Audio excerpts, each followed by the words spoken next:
abavyeyi banje mu by'ukuri kuba ngeze aho ngeze ubu nibo mbikesha. Iyo bataza kumbera abavyeyi beza ntabwo mba nobasha guhagarara gutya uko ndi. Abavyeyi banje banyigishije imico myiza, ikigeretseho banyigisha umuco wo gukunda Imana.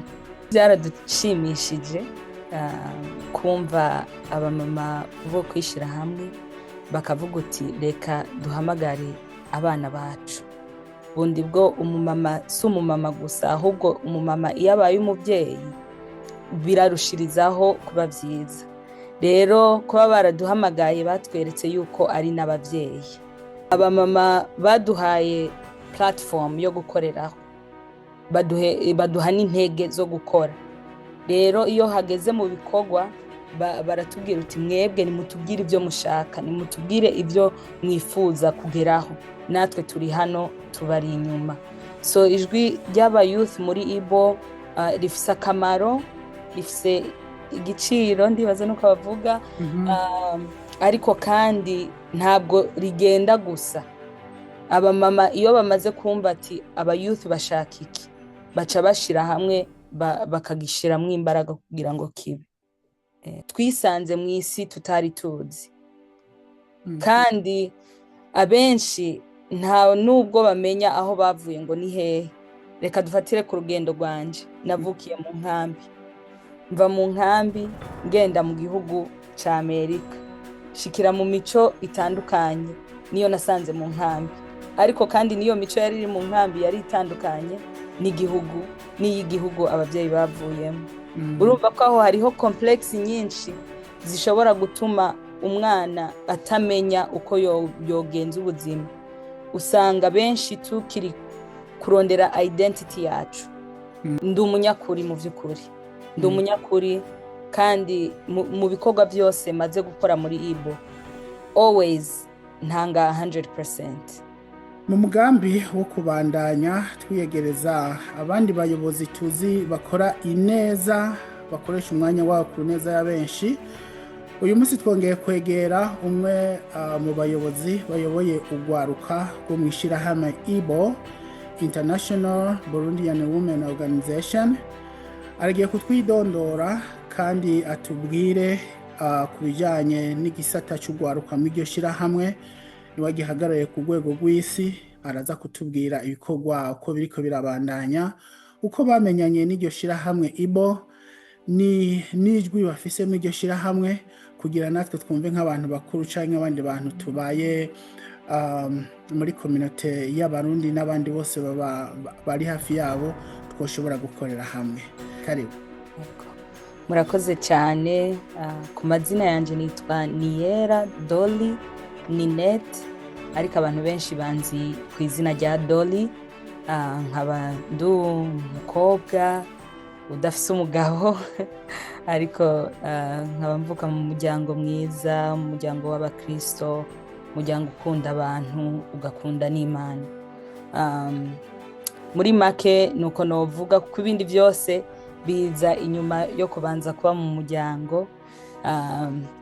Ndakora akazi mu ishirahamwe rifasha aba refugee, kandi nkaba nobasaba kuvuga icongereza kuko nico kinyoroheye cyane, nubwo ikirundi nyene turiko turaciga kandi dushaka kuba twokivuga neza, ariko icongereza nico kiza kunyorohera kurusha ibindi byose.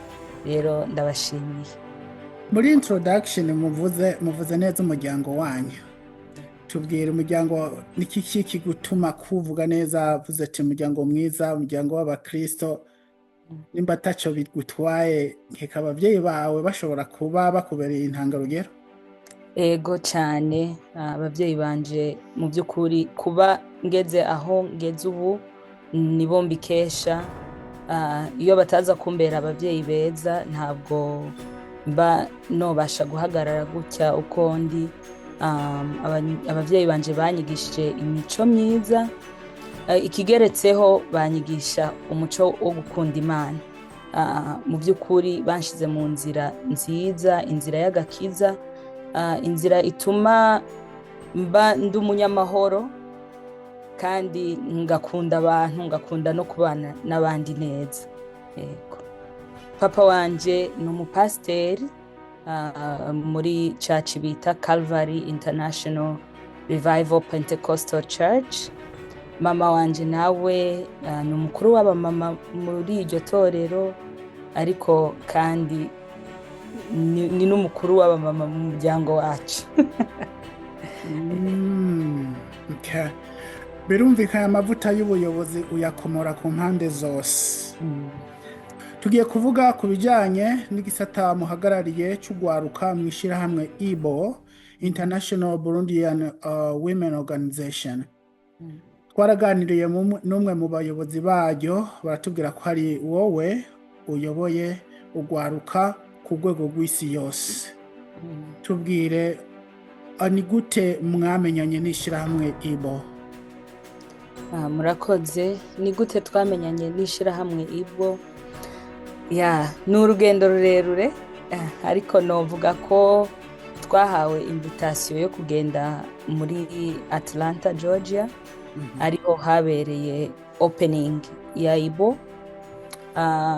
Nubwo abamama bamwe muri iryo shyirahamwe twari dusanzwe tuziranye, twarabanye, tubana neza, ariko cyane cyane IBWO twagiye kuyimenya tumaze kugera muri iyo opening.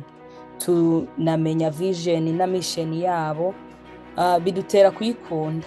Yego. Yabo mama twaricaranye, baratuganiriza, baratubwira ibyo bifuza kugeraho, natwe turabikunda, turabunga amaboko.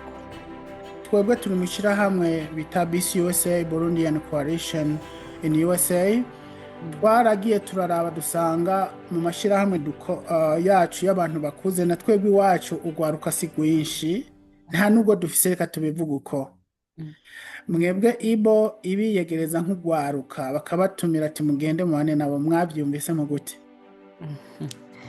Ni ukuri byaradushimishije kumva abamama bo kwishyira hamwe bakavuga uti reka duhamagare abana bacu. Bundi bwo umumama si umumama gusa, ahubwo umumama iyo abaye umubyeyi birushirizaho kuba vyiza. Rero kuba baraduhamagaye batweretse yuko ari n'abavyeyi. Ico ni ikintu ciza, kandi twarabashimiye kuba barabikoze.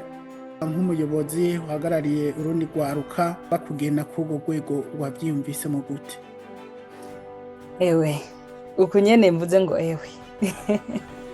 Ni nako nanje byambereye, byabaye ibidasanzwe kuba notorwa mu gwaruka rwinshi rwari rwaje muri iyo event, ariko kandi byanyeretse ko ndi mu murongo mwiza, kuko kuva nkiri muto niyumvishemwo ikintu cyo gufata abandi bantu tungana amaboko, kubafata mu mugongo, kuba no bafasha kugera kuri byinshi. Rero ico gihe natorwa byanyeretse yuko atari iciyumviro gusa gisanzwe, ahubwo ari wo murongo Imana ishobora kuba ishaka ko njamwo. Mumaze gutorwa, hariho gutorwa no kuvyemera, ni kihe kintu wewe wumva kigutuma gukomeza kwiyemeza guhagarara urundi gwaruka, ugashobora kuruvugira? Murakoze. Ikintu kibintera cyane cyane, jewe mu muryango ndi numero 1, I'm the first born.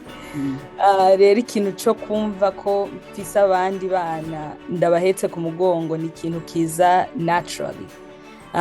So maze gutorwa nkavyemera, nabonye ko wow, ntabwo ndi sister wabo tuvukana gusa, ahubwo ndi sister w'abantu benshi kuri iyi si. Rero ico kintu naciyumvisemwo, ndavuga uti okay, ntabwo ngiye kuba umuyobozi gusa, ahubwo ngiye kuba umugenzi, ngiye kuba umuntu abantu bashobora guhamagara bafise ikibazo nkababa hafi, ngiye kuba umuntu utanga impanuro. Nakibonyemo ibintu byinshi bitandukanye, bintera kuvuga uti iki kintu ndagikunze kandi ndashaka kukigumamwo. Ubu hari ibikorwa muri ko murakorera ko mu gisata cy'ugwaruka muri IBWO, ubu turiko turavugana nibihe bikorwa biteguye cyane ibiriko biragenda iki gihe kumbure n'ibikorwa vyimirije biri imbere? yego murakoze. Reka mvuge ku bikorwa twakoze muri uyu mwaka kuko turi ku mpera yawo. Muri uyu mwaka muri nyene umwaka utangura twagize event muri Australia, hanyuma aba IBWO ba hano muri USA dufata urugendo tuja muri Australia, nabo bari bafise event nk'aho ari grand opening, ariko cyane cyane kwari kugira ngo duhuze aba youth bo muri Amerika n'abo muri Australia, kuko twahora tuvugana tugakora ibikorwa ariko tutarashira hamwe nyene ngo tube twoba muri place imwe twese. So icyo ni igikorwa cyakorekewe nko mu kwa mbere uku niba atari mu kwa kabiri. Hanyuma kandi muri uyu mwaka twagize event mu Burundi, mu gihugu cacu. Aba youth bamwe baragiye, abava muri Australia, abava muri Amerika, ndetse n'abamama bari muri iri shirahamwe baragiye baraduserukira. Dufise ugwaruka hariya mu Burundi kandi ruri a part of IBWO. So urumva ko ibikorwa byinshi bimaze gukoreka ni byo guhuza ugwaruka kugira ngo tumenyane, tubwirane ibibazo twoba dufise, hanyuma kandi twungurane mu bitekerezo. Vision 2026 sinoyivugaho cyane kuko iciza nuko abantu babona ibikorwa. Amajambo aravugwa ariko ntabwo agera kure. Iyo umaze kuyashira mu bikorwa niho abantu bemezwa cyane. Ariko vision ya 2026 nuko dushobora kugira ama event mu bindi bihugu bitandukanye. For example, Canada ni igihugu twifuza kujamwo, tugahura n'aba youth bahariya, nabo bakamenya IBWO kandi bakisanga muri uwo mugwi. Ariko kandi turifuza ko IBWO twoyimenyekanisha ku rwego rw'uko abantu bashobora kuba boyibwirana, ntibarindire umuntu wa IBWO ngo aze kuyibabwira. No, babe bo kwicara hamwe bakavuga uti emwe murazi ko hariho ishirahamwe ryitwa IBWO, ababyeyi bakabazanya mbese abana banyu bari muri IBWO. So vision yacu irabonera kure cyane. Ntabwo ari just 2026 kandi ntabwo ari just abantu bari a part of the organization already. Oya, turifuza ko yomenyekana no ku bandi batarayumva mu bihugu bitandukanye. Murakoze namwe. Mu bibazo dukunze kumva nuko gukorana n'ugwaruka bisaba umutima w'ubwenge kandi no kwicisha bugufi gutyo. Mwebwe ijwi ry'ugwaruka muri IBWO ringana gute? Nimwe murabwirizwa ibyo mukora canke murafise intererano mutanga? Muba mufise freedom ingana gute muri IBWO kugira ngo mwumve yuko ubabereye umuryango mushobora kuba uriko uravuga neza uko kose?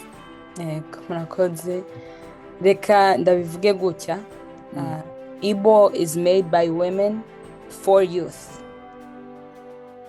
IBWO yatangujwe n'abamama canke abakenyezi kubw'ugwaruka. Yego. Okay. Rero iyo ubajije ngo ijwi ryanyu ringana gute canke rigereye hehe, aho muri iyo sentence gusa uca wumva ukuntu ribyibushe ko ringana. Abamama baduhaye platform yo gukoreraho, baduha n'intege zo gukora. Rero iyo hageze mu bikorwa baratubwira uti mwebwe nimutubwire ibyo mushaka, nimutubwire ibyo mwifuza kugeraho, natwe turi hano tubari inyuma. So ijwi ry'aba youth muri IBWO rifise akamaro, rifise igiciro, ndibaza nuko bavuga. Ariko kandi ntabwo rigenda gusa. Abamama iyo bamaze kumva ati aba youth bashaka iki, baca bashira hamwe bakagishiramwo imbaraga kugira ngo kibe. Ariko bama ubavuze neza. Niko bari. Nibyo. Ubu mwoba mufite campaign cyangwa mufise umugambi nyabaye ko gushobora kushika kugwaruka gwinshi, kuko simenya ko muragera aho mushaka kugera. Bimeze gute mwa muri ko muragira inguvu kugira mushike kure gute nk'ugwaruka? Yego murakoze.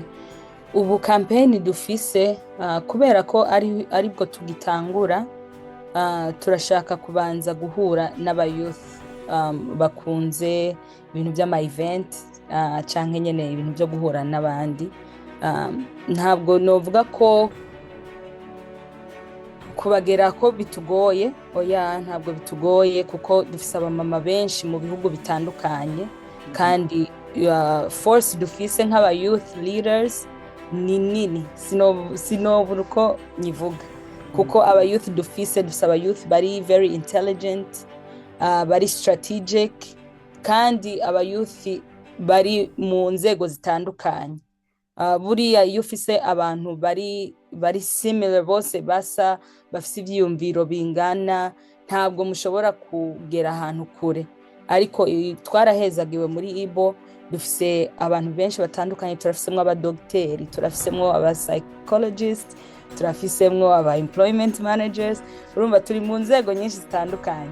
So dushobora kubona ahantu henshi hariho ama gaps, kandi tukagira strategy yo kuba two reaching aba youth bari muri izo nzego zitandukanye.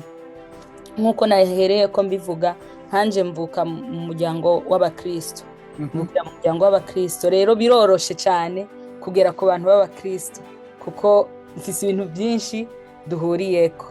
Ariko kandi turafise n'aba youth bagiye mu bihugu bitandukanye, bazi ubuzima bw'ibindi bihugu, so bashobora gutargetinga abo ba youth bari muri ivyo bihugu. Dufise aba youth nubwo twanka kubivuga, hariho abantu baciye mu bihe bigoye, bafise trauma zitandukanye, ariko bashoboye kuba bokira izo trauma. Rero abo ba youth nabo bashoboye gutargetinga abandi ba youth bari muri ivyo bibazo, kuko bamaze kumenya uburyo bwo kubirengana.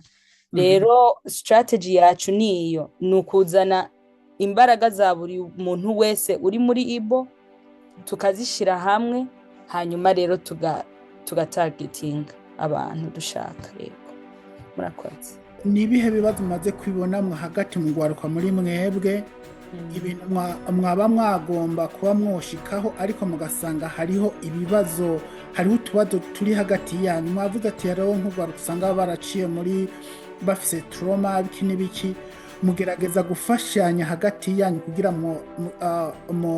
mushobore ko overcoming ivyo bibazo gute hagati yanyu? Yes, hagati yacu nkuko nabivuze kare ko dufise abamama badufata umugongo. Mu by'ukuri aba youth natwe ntabwo turagira experience zose mu buzima.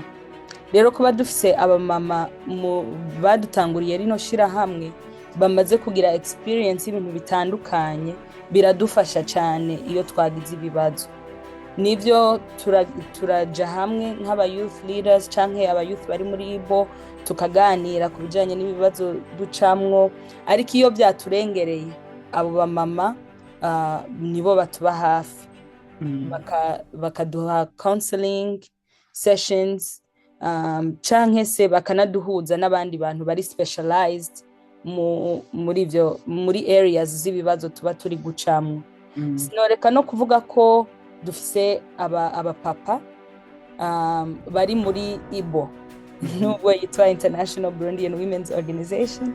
Turafise abapapa muri IBWO, kandi ico kiradufasha cyane, kuko turafise n'aba youth b'abasore baba batoshobora kuguruka ku badamu, bakaba bakeneye abantu b'abagabo bo kubafasha. Rero kuba tubafise navyo ni vyiza, bashobora kudufasha mu gihe aba youth bacu b'abasore bafise ibibazo tudashoboye kubonera ibisubizo. Amashirahamwe y'abantu bakuze n'ugwaruka ni gute twoba hafi na hafi? Ni ikihe kintu kidutandukanye? Ego, ikintu kidutandukanyije, reka ntangure kuvuga yuko ata communication ihari. Ugereranije na culture canke tradition ziba mu Barundi, akenshi kuva kera wasanga abantu bakiri bato badashobora kwegera abantu bakuru, kuko hari ibintu byinshi wasanga tutemerewe kuvuga mu mugwi w'abantu bakuru, kandi ahantu ngo hari umugabo haba ijambo. ni proverbs zacu zibivuga. Ariko rero icyo navuga ni uko impamvu hariho iyo gap ni uko communication ntayihari. Ababyeyi tujuru usanga bashaka kuba bari right all the time kuko ni ababyeyi, kandi abayuthi nabo bakumva ko sinobwira umuntu ikintu arazanamwo ibintu byinshi byuko impanuro nyinshi ntabwo ari bunyumve. So habayeho listening hakabaho na communication, iyo gap ishobora kureducing. Active listening. Yes sir. Okay, ibyo ni byiza ko uri umuyobozi kandi uracari muto, kandi amabanga ufise ntabwo ari mato, gushobora kubahagarariye ugwaruka ku rwego rw'isi rwo muri IBWO. Ni ibintu byiza kandi Imana igufashe kandi igukomeze. Rero cyari ikintu cyo kugira turabe natwe uko twogira icyo duterereye, kugira ngo namwe mufise ibyo mushobora kuba mwakora mugire gute, mutubwire natwe dufise icyo twokora kugira tubabwire. Ibyo nabyo ni byiza cyane.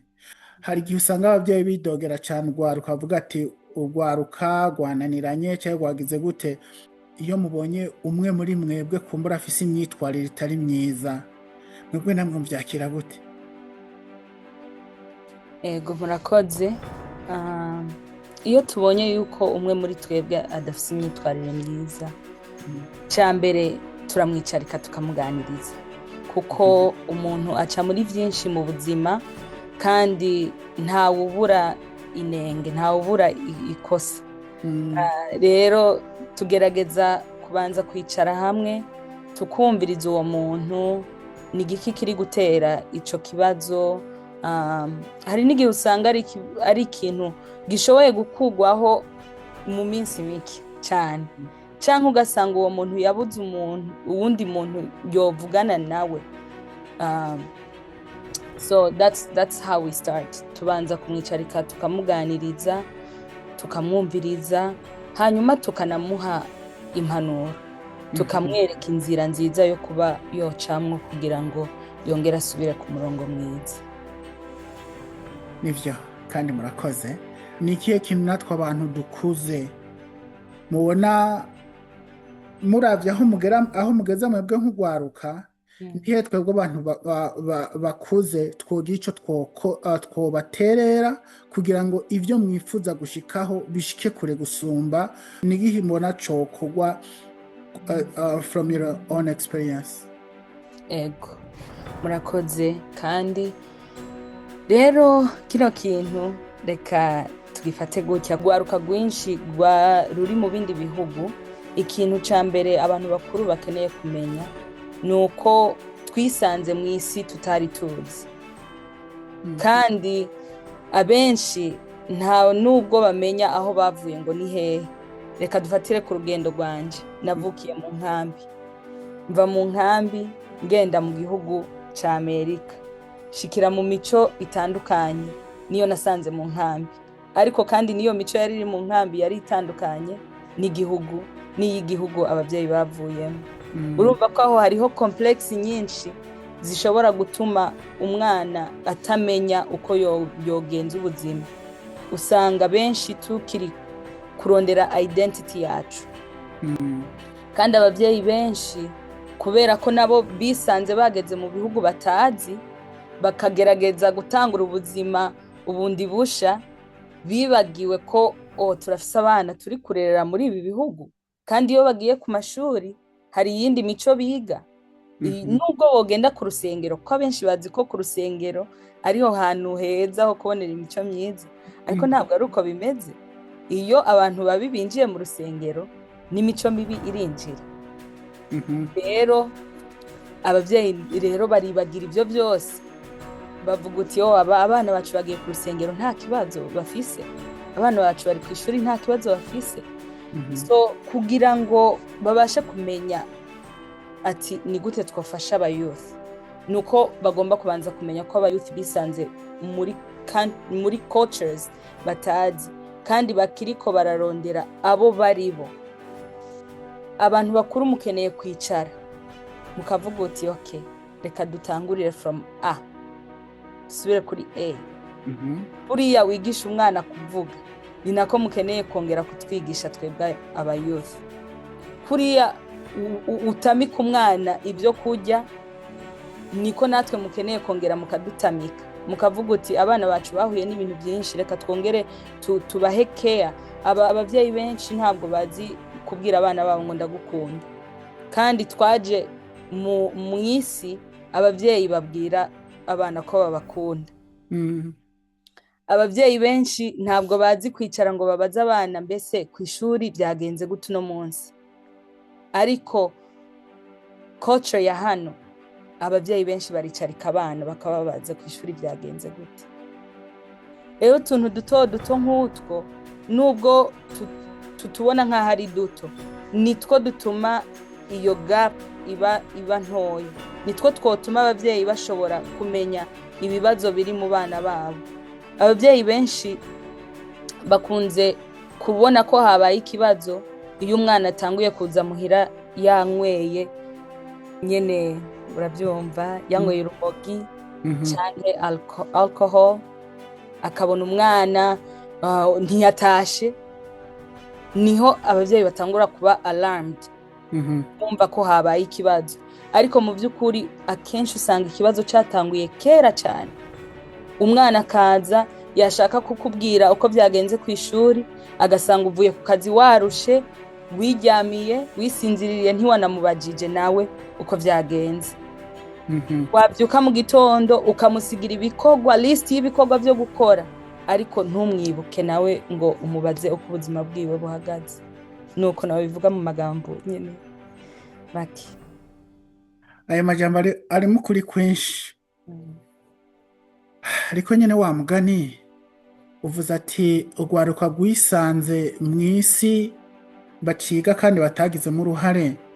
Tuvuze nkawe n'abandi, kuba wo kwiyumvamo yuko uri umurundikazi mu gihugu utavukiyemo kandi ukaba ucitirirwa, abantu umenga ntibyoroshe mubyumvamo, ukavukira mu buhungiro, ukaba uri mu gihugu gishasha, ukitirirwa ikindi gihugu utavukiyemo. Aho hantu mubyumvamo gute? Ni ikintu kigoye cyane, ni ikintu kigoye cyane kuko hano reka tuvuge ku bantu b'aba black, turafise abantu bitwa aba black American. Yes. Mu gihe twageze hano ku mashuri badushira muri category y'aba black American. Ariko twebwe tukaba twiyizi yuko tutari aba black American, kandi aba black American ubwabo nabo bakamenya ati abasi ntabwo ari bene wacu. Yego.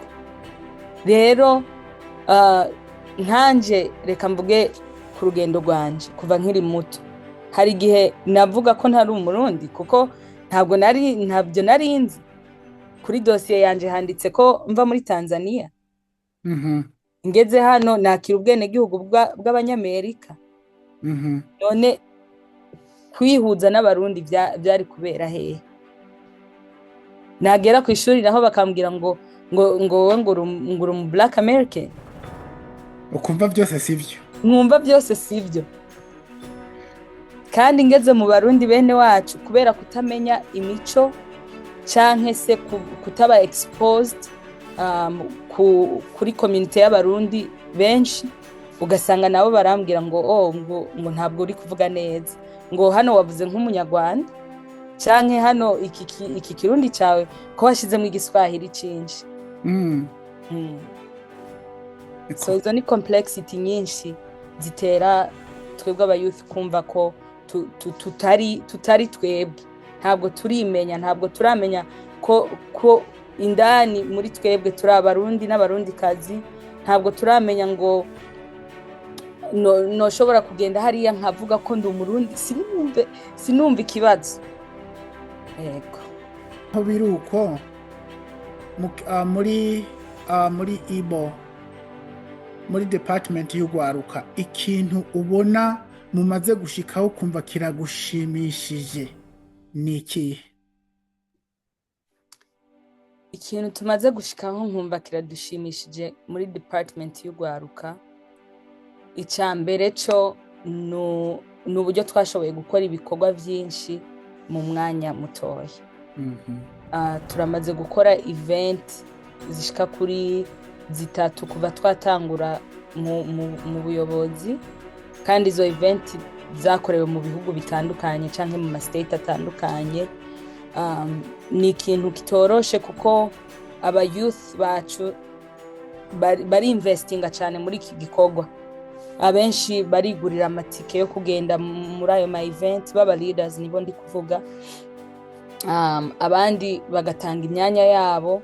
Twese dukora ama full time, abandi bari ku ishuri full time, ariko iyo hageze ku bikorwa bya IBWO nukuri dushobora no guhamagarana saa 9 z'ijoro, twese ugasanga turi kuri call, just because iki gikorwa cyabaye ubuzima bwacu, niko no bivuga.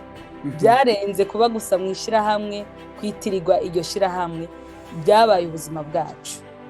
Wowe nawe urevye uhuriwe nka Dolly, ukabona intererano umaze kuzana muri IBWO Department of y'ugwaruka, ni ikihe kintu ubona nawe uvuga ati aha hantu nashizemwe amaboko, narashizemwe ivyumviro, kumva nawe kiragushimishije n'ikihe? Yego, murakoze. Mu by'ukuri nta muntu akunda kwirata cyane kwivuga. Ariko ikinshimisha cyane nuko ndi umunyakuri mu by'ukuri. Ndi umunyakuri, kandi mu bikorwa byose maze gukora muri IBWO always ntanga 100%. So ntabwo ibindi byose reka abandi bazomvuge, ariko ikintu niziho cyane nuko always ntanga 100%. Iyo bankeneye mba ndi available. Nta mudamu ushobora kumpamagara mu batuyoboye ngo ambure, kandi kigeretseho maze kwakira amako menshi yo mu yandi ma state, ugasanga abavyeyi barampamagaye ati ushobora kutuganiriza uyu mwana, ushobora ku messaginga uyu musoro ukamubwira muganire, umuhanure, ibintu nk'ibyo. Rero ivyo binyereka ko somewhere hari ahantu ndiko ndakora ikintu cyiza. Ugire message wotanga yaba ubuyobozi, ugwaruka, ikintu cyaje cyose wumva kikuri ku mutima watubwira nka community y'abantu cyangwa abantu bakuru? Murakoze cyane. Reka ntangurire kuba youth dusangiye urugendo. Nukuri, you are all special, you are all unique. There is something in each one of you that can not only build you but can also build our community. Your efforts are needed. Your intelligence is needed. There is none of you who possesses low skills. The thing that you possess is your uniqueness, and that's what you need to bring to the table in order to build a better vision and a better future for Burundi and the Burundian diaspora. Hanyuma ku bavyeyi nabo turabashimiye. Ndabashimiye ku ruhande rwa buri mwana wese witwa ko ari umurundi canke umurundikazi. Ibikorwa byanyu turabibona, nubwo tutoba dufise amagambo yo kubivuga. Tubashimiye impanuro muduha uko bukeye nuko bwije. Tubashimiye ko mwadushize ku nzira nziza, muduha imico myiza, kandi namwe mutwiyumvira bikaba byarabagoye kudushikira. Mukomerezaho, ntimuzotinye kutwegera ngo nukubera ko turi abana canke ngo nuko twobabwira ukutariko. Oya, muzotwegere kuko ni mwebwe mbaraga zacu, ni mwebwe twishimira. Iyo tubabonye muturi hafi, natwe bidutera kumva ko dufise ijwi, bidutera kumva ko turi abantu kandi dushobora kugera ku bintu byinshi. Murakoze. Ubutumwa bushitse kure, kandi reka duhamagare abantu bakurikirana iki kiganiro umva yafise icyiyumviro canke intererano agomba gutanga. Turabahaye ikaze kandi kubashobora gukora subscribe mushobore kubikora.